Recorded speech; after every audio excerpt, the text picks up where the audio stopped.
এখন কেনেকৈ পহুগড় হ'ল ইয়াত বাঘ এটা হ'লে ওলাই যাব তাত থাকি আকৌ পিছত এনি ডালিমিক লৈ ভজু কিবা ভাজি দিয়া বস্তু ভজু বৰবৰুৱা আছিল। বন্ধুসকল, যিহেতু শিৱসাগৰত আছোঁ, ঐতিহাসিক শিৱসাগৰত আছোঁ আৰু শিৱসাগৰত আহি আপোনালোকক দেখুৱাওঁ যে সেই মোৰ বেক চাইডে যিখন দেখিছে যে এইখন নগা পাহাৰ হয়। নগা পাহাৰ আপোনালোকে চব ভালকৈ আপোনালোকক দেখিছে এইখন নগা পাহাৰ আৰু ইয়াৰ কাষতে আছে এয়া আপোনালোকে যিখন দেখিছে এয়া গড় হয়, এইটো পহুগড় বুলি কয় আৰু পহুগড় হ'ল এছিয়াৰ প্ৰথম জু। আপোনালোকে যদি গুগল কৰে তেতিয়াও দেখা পাব যে এছিয়াৰ প্ৰথম জুখন হ'ল পহুগড় আৰু এতিয়া আপোনালোকে হয়তো ভালদৰে ধৰিব নোৱাৰিব কাৰণ এতিয়া বাৰিষা সময় যে সেইকাৰণে গড়খিনি আপোনালোকে ধৰিব নোৱাৰে। আৰু এই ৰাস্তাটো যিটো ৰাস্তা দেখিছে ইয়াৰ ইটো চাইডে সেইটো হ'ল এইখন হ'ল জেৰেঙা পথাৰ, য'ত নেকি জয়মতীক শাস্তি দিয়া হৈছিলে। আৰু এতিয়া ইয়াৰ বিষয়ে অলপমান ভালদৰে জানিবলৈ চেষ্টা কৰা। এতিয়া আমাৰ লগত আছে ৰাতুল জিচু গগৈ। দাদা নমস্কাৰ। নমস্কাৰ। হয়, এতিয়া অকণমান কওকচোন পহুগড়ৰ বিষয়ে অকণমান আমাক। একচুৱেলি গড় মানে হৈছে যে মাটিৰ আমাৰ যিবোৰ ওখ ঢাপবোৰ এনেকুৱা আছিলে ন, আগতে ওখ ওখ আছিলে, বহুত ওখ আছিলে, কিন্তু ক্ৰমান্বয়ে আজি ধৰি লওক কিমান শ বছৰ হ'ল, তো সেইকাৰণে এইবোৰ অলপ সৰু সৰু থাকে। এতিয়া যেনেকৈ আমাৰ এটা কথা, শিৱসাগৰ জিলাৰ যিকোনো ঠাইতে পটকৈ যদি আমি থিয় হৈ থাকোঁ হয়তো সেই ঠাইডোখৰ ইতিহাস প্ৰকৃত ঠাই হৈ পৰে। যিহেতু আমি য'ত আছোঁ সেইডোখৰ ইতিহাস প্ৰকৃত ঠাই হয়। এয়া পহুগড়ত আছোঁ আৰু এইটো এছিয়াৰ ফাৰ্ষ্ট জু হয়।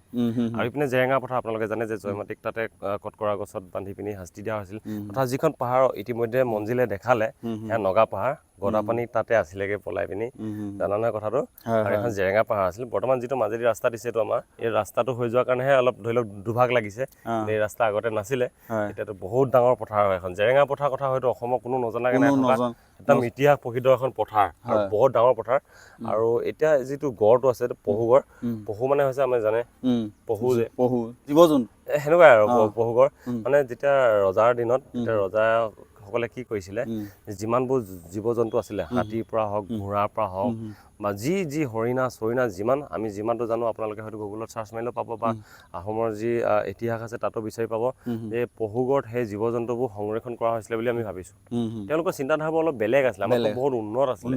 কিজানি পৃথিৱীত কিবা দুৰ্যোগ প্ৰলয় এনেকুৱা আহি যাব য'ত মানৱ জাতি যদি খতমে হৈ যায়, যদি তেওঁলোকে যাতে শেষ হৈ নাযাবৰ কাৰণে আগতীয়াকৈ এনেকৈ সংৰক্ষণ কৰিছিলে। মানে একচুৱেলি জু বা মানুহে চাবলৈ যোৱা বা তেনেকুৱা নহয়, তেওঁলোকক একচুৱেলি সংৰক্ষণহে কৰি ৰাখিছিলে। বিভিন্ন জীৱ জন্তু আছিলে, বাঘ চাঘ চব আছিলে বুলি আমি শুনা পাওঁ, ওচৰৰ মানুহে কয়। এতিয়া গড়বোৰ চাপৰ হৈ গ'ল, এতিয়া দেখাত এনেকুৱা লাগিছে যে এইখন কেনেকৈ পহুগড় হ'ল, ইয়াত বাঘ এটা হ'লে ওলাই যাব, কিন্তু সেইটো সময়ত নোৱাৰিছিলে। সেইটো বহুত ওখ ওখ এইবোৰ গড় আছিলে। ক্ৰমান্বয়ে আজি শ বছৰ পাৰ হোৱাৰ কাৰণে গড়বোৰ ডাউন হৈ গ'ল, কিন্তু তথাপিও এতিয়া সেই গড়ৰ ধ্বংসাৱশেষ ইয়াত আছে বুলি আমি দেখিছাই তুমি। আৰু ইয়াত বহুত বিভিন্ন মাছ আছে। আৰু যি খৰালি মাহ আমাৰ ষ্টাৰ্ট যেতিয়া হয়, অক্টোবৰ মান আৰম্ভ হ'লে ইয়াত বিভিন্ন পৰিভ্ৰমী চৰাই আহে, একদম আফ্ৰিকা চাফ্ৰিকা চবৰ পৰা চৰাই আহে। তেতিয়া বিৰাট ধুনীয়া হয়। তেতিয়া তোমাক আহিবলৈ আহ্বান জনাইছোঁ। তুমি অক্টোবৰ মান সময়ত আহি পিনি পহুগড়ত এবাৰ চাবা, কিমান চৰাই দেখিবা, মজা লাগে। মানে শিলগুটি এটা মাৰি দিবা, ঝৰঝৰকৈ উৰি যাব। আৰু এই পুখুৰীত আমাৰ প্ৰথম এই মাছৰ প্ৰতিযোগিতাও পাতিছিলে, কিন্তু ইয়াত বহুত ডাঙৰ ডাঙৰ মাছ আছে। আৰু শুনিছোঁ বহুত পুৰণা কিছুমান মাছো আছে শুনিছোঁ, যিবোৰ আমি দেখা নাই। দেখা নাই বুলি নহয়, বৰালি মাছটোৱে ধৰি লোৱা, কিন্তু তাৰ বয়স বহুত হ'ব পাৰে পুৰণি।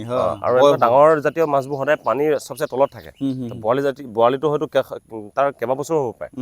পুৰণা মাছবোৰ আছে আৰু মানুহে ধৰিব নোৱাৰে এইবোৰ সাধাৰণতে। বৰ্তমান কি হ'ল, এইটো সংৰক্ষণত নাই, মানে কম মানে সেইটো যিমান মানে ধৰি লওক সংৰক্ষণ কৰিব লাগিছিলে তেনেকৈ নকৰাৰ কাৰণে আজি এনেকুৱা এটা অৱস্থা হৈ আছে। তথাপিও কিছুমান আমাৰ জাতীয় সংগঠন অহৰহ প্ৰচেষ্টা তেওঁলোকে কৰি আছে ইয়াক সংৰক্ষণ দিবলৈ। আৰু যিহেতু জেৰেঙা পথাৰটো এতিয়া ধৰি লওক চবফালে ঘৰ হ'বলৈ ধৰিছে, হয়তো জেৰেঙা পথাৰৰ যি ইতিহাস আছে সেয়া হয়তো এনেকৈ ঘৰ বনি থাকিলে এদিন জেৰেঙা পথাৰ কোনখন মানুহে বিচাৰি ফুৰিব লাগিব। তো এতিয়া শুনিছোঁ চৰকাৰে পদক্ষেপ লৈছে যে যিমানসমূহ ঘৰ কিছুমান আছে সেইখিনি ভাঙিব আৰু এইপিনে ঘৰ বনাব নিদিয়ে বুলি শুনিছোঁ। হয়তো আমি চৰকাৰক আমি মানে স্বাগতম জনাইছোঁ এনেকুৱা এটা পদক্ষেপৰ কাৰণে। বন্ধুসকল, তাকে আপোনালোকেও আহিব পাৰে। শিৱসাগৰলৈ আহিলেতো প্ৰত্যেকখন ঠাইৰ ধৰি লওক ইতিহাসৰ লগত জড়িত থকাই হয়, তুমি যিহেতু জানাই আৰু আহিছা। আৰু তুমি জেৰেঙা পথাৰ বুলি এতিয়া মোক ক'লো, ক'ত আছোঁ আমি, জেৰেঙা পথাৰ বুলি। জেৰেঙা পথাৰ। আৰু এতিয়া আৰু এটা কথা কওঁ যে ৰাতুলা, মই শিৱসাগৰত আৰু আগতো আহিছোঁ, এই বস্তু এটা দেখোঁ যে শিৱসাগৰত ইমান ঐতিহাসিক বস্তুখিনি আছে, কিন্তু সংৰক্ষণ মই দেখা নাই। সেইটো হয়, ইয়াত একচুৱেলি বহুত মানে বহুত কিছুমান কথা আছে। এইবোৰ আমি সৰু মানুহে ক'লে, আমি সৰু মানুহে বুলি কৈছোঁ, আমি ক'লে হয়তো কথাবোৰ অলপ বেলেগ টাইপৰ শুনিব। এই বহুত কনস্পিৰেচি আছে ইয়াত, কিছুমান ষড়যন্ত্ৰমূলক কথাও আছে ধৰি লোৱা।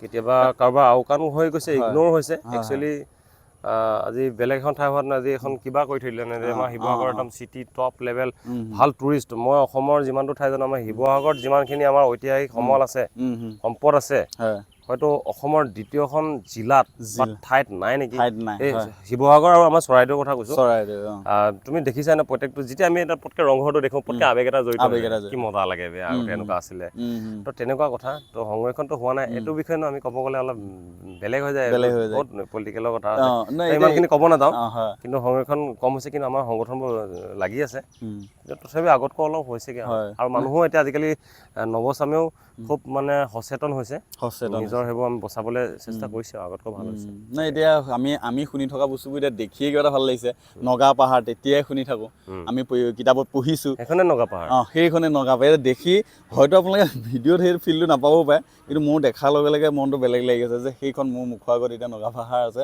য'ত নেকি গদাপানী পাৰ হৈ গৈছিলে তাত থাকি আকৌ পিছত নাগিনী ডালিমিক বিয়া পাতি লৈ আহিছিলে আৰু এইবিলাক সঁচাকৈ সংৰক্ষণ হ'ব লাগে কাৰণ এতিয়া দেখি আমি আপোনালোক যদি নাহিলেহেঁতেন এনেই এইখিনিতে হয়তো দেখি পেলাই গুচি গ'লহেঁতেন এইটো এছিয়াৰ প্ৰথম জু আৰু এইটো সংৰক্ষণৰ ব্যৱস্থা কিন্তু হ'ব লাগে জু বুলি কৈ দিলে এতিয়া মানুহে ভাবিব যেনেকৈ গুৱাহাটী জু মানুহ যেনেকৈ টিকেট কাটি চাই সেইটো টাইপৰ জু নহয় ইয়াত জীৱ জন্তুবোৰ সংৰক্ষণ কৰিবলৈ ৰখা হৈছিলে মানে তেওঁলোকৰ ৰজাৰ ধাৰণা আগৰ চিন্তা ধাৰণা এনেকুৱা আছিলে যে পটকে পৃথিৱীত যদি কিবা এটা প্ৰলয় এটা আহি যায় বা দুৰ্যোগ এটা আহি যায় যদি মানৱ জাতি ধ্বংস হ'বলৈ যায় বা যিকোনো মানে যিমান আমাৰ জীৱকুল যদি ধ্বংস হ'ব যায় তো সংৰক্ষণ কৰিবলগীয়া তেওঁলোকে সেই কথাটো চিন্তা কৰি সংৰক্ষণ কৰিছিলে কিবা এটা আহিলেও যাতে চব বস্তু একেবাৰে খতম হৈ নাযায় যাতে বাঘৰো কেইটামান থাকে ঘোঁৰাও কেইটামান থাকে যাতে পিছলৈ আকৌ তেওঁলোকৰ বংশ বৃদ্ধি হয় তেনেকুৱা এটা চিন্তাধাৰা কৰি পিনি যিমানবোৰ মই শুনিছোঁ যিমান বেছিভাগে জীৱ জন্তু ইয়াত ৰাখিছিলে সেইকাৰণে পহু গড় মানে চাৰিওফালে গড় আছিলে তাৰ মাজত ভাগকে সেইকাৰণে মাজে মাজে পাৰ্ট আছে